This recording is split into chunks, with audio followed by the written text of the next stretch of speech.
Yan, this is Fang again ng server 1 GMT plus 8, no? Papakita naman natin ang stats ng swordsman kung para saan siya, no? So mapapansin nyo yung swordsman, kailangan siya meron siyang melee damage.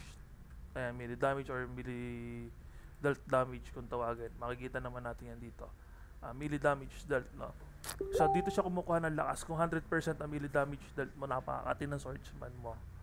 So, huwag kang maglalagay ng range damage dealt, elemental damage dealt, or arcane kasi hindi siya para sa'yo. No, ayan, mapansin nyo. Makikita nyo naman dito, melee damage. So, for melee damage lang talaga siya. Lalo na pagdating si Starstone is, ayan, makikita nyo naman, pagka kulay green, makikita nyo naman kung may job siya dito na for Swordsman or Swordsmaster na ako tinatawag.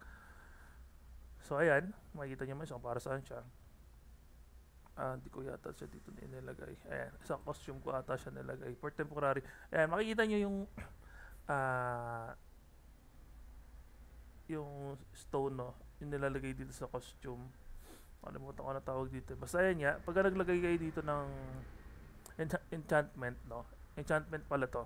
Pag naglagay kayo dyan, make sure kung yung character mo, kung swordsman, melee damage dahil na ilalagay mo or attack plus, or melee damage, ganun, no.